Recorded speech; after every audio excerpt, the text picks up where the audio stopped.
Well, I got done all I could this weekend. I started, I should say, by cleaning up my transmission here. I don't know if you remember, but it was full of junk, but it's all clean on the inside now. I finished putting the PTO back together. I put the O-ring on and put it back in. Because it was so heavy, I actually used the engine hoist here and a 6-foot strap, wrapped it around her, and that made it nice because you could center it and just tap it in with a sledgehammer, pulled the strap off and bolted it in. Got all my axles assembled here. I don't have the felt seals yet, the felt dust seals, so I can't put my retainers on and I can't put my wheels on. But my axles are fully assembled.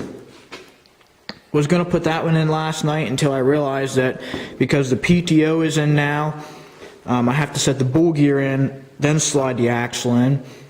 But then I got to thinking, well, to do that, then I got to put my differential bearing cage in, drop the differential in, and that's going to make it a little tougher to put that transmission section, the bottom shaft, back in if that differential's in there. So I'm just going to wait until I get my bushings. I was told a due date of June 13th, so I'm looking at June 13th to get all my bushings. I got them from National Bronze. I sent them the dimensions I wanted. They're going to custom make them with the oil grooves and everything in them. From IH, they're $75 a piece. From getting them from National Bronze custom, the ones for in the reverse idler shaft are $18 a piece, and then just a single one for the bushing for my PTO shaft, I think it was $10. So a lot cheaper than IH, and I get them made to what the shafts are worn down to. But other than that, I got everything cleaned up. Got all the gaskets made that I need, everything cleaned up, so as soon as I get those bushings, I'll be ready to roll. While I was at it, just to kill some time, I cleaned up my hydraulic unit here. I pulled the valving off the top, and I just have it to this bare reservoir right here, and I cleaned everything out. If you remember how nasty it looked on the inside, so I took and threw it in the parts cleaner bin and cleaned everything up there, blew it all out, wiped it out. And actually, I'm surprised there's actually some original paint left on it right there. You can kind of see it's a little bit of a glare, but I cleaned that up. All these mounting parts right here, I got those all cleaned up. This top plate here mounts on there. And I also cleaned up the filter for the hydraulic system, so that's ready to go back on as well. It was pretty junked up, and you can actually see through it now. It's amazing. And then when I cleaned this up, I had some pipe plugs. So I put pipe plugs in the valves here to keep solvent from getting down the valves. So I don't want the solvent to work on the seals. So I just clean up the outside. If they leak, I guess I'll just have to take it back apart. But for now, I really don't want to mess with this. So I just stuck plugs in everything. Keep solvent out of it. I just cleaned up the outside, and actually when I cleaned up the other side, I was surprised to find that it actually, if I can keep it up right here, it actually still has all the colored coatings on the valvings here. So it's kind of cool. I never realized that those would still be on there. Other than that, I think that's probably pretty much it for right now. It's just a matter of waiting on those bushings and the felt seals.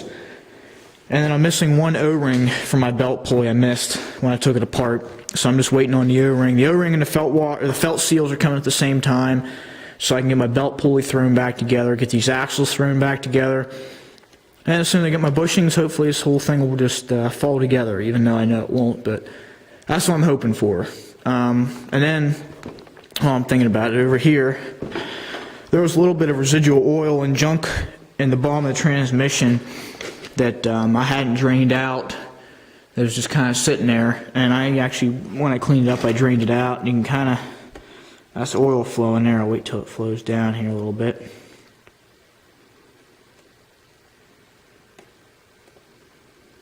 You can see the chunks in it. I'll let the oil flow back over there.